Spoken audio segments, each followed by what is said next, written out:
actually not be police officers. What do our police officers think about some of these things?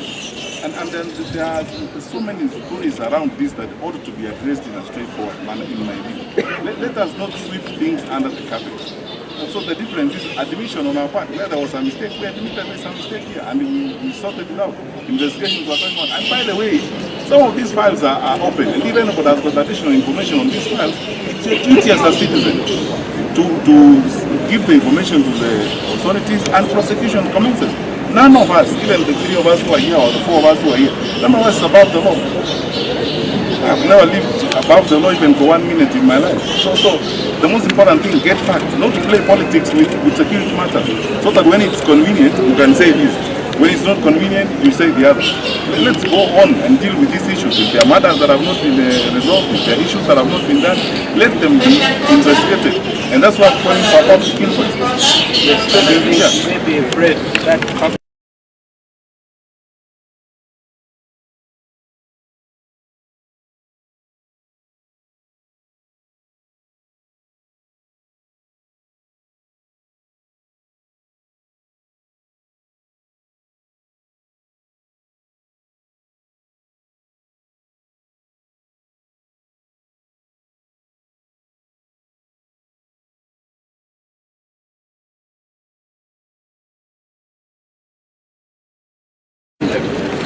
or indeed because you already have a mechanism which we started 2 days ago.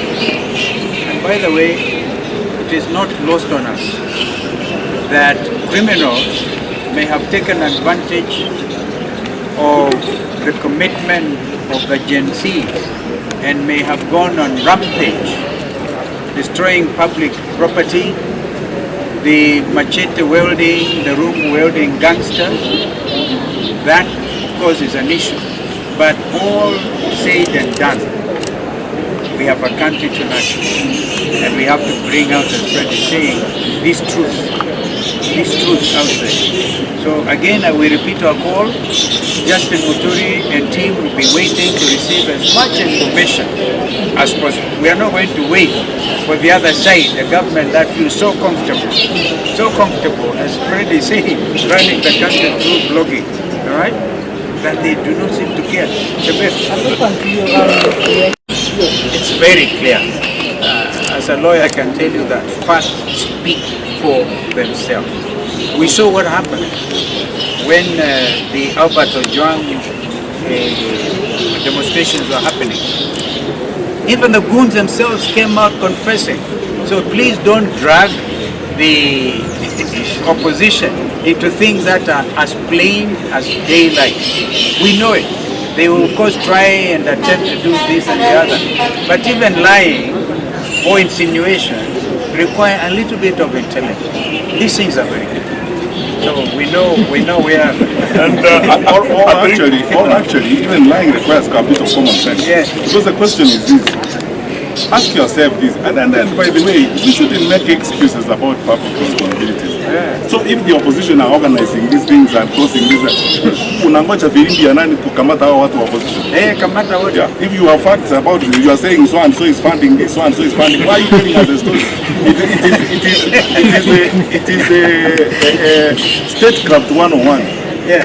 Government officials, whether they're cabinet ministers or anybody, should never, ever make allegations. Why? Because they have the instruments of power, they can act. So they make allegations and tell you and to do what? Because you cannot arrest those people. Instead of telling us it's so and so is doing this, tell us, arrest them and take them to court and produce the evidence that you have so that these people face the law. So let's not make excuses. That's why I keep saying for us. I mean, I personally will not budge, hide or bend from responsibility on matters such as this. So where there are facts, let's go the direction investigations will check out.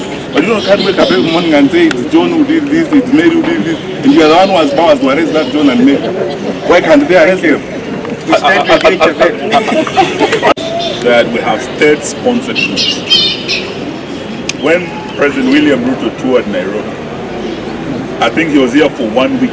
All the leaders saw the groups that came out that were financed by both the president's team and the governor's team.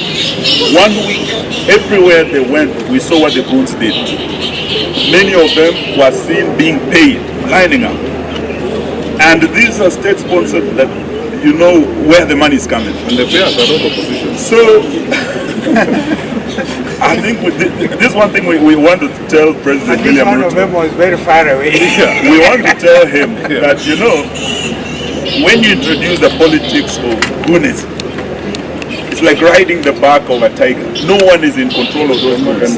This is where Haiti has reached, because there was a failed regime that allowed goons to take over. So William Ruto cannot send our police officers over 12,000 kilometers away in Haiti to deal with goons. Then at home, he is sponsoring goons with his government. So we have to call him out on that. And we must say this must stop now. We need to nip this in the bud, otherwise we are going to lose our country. Thank you.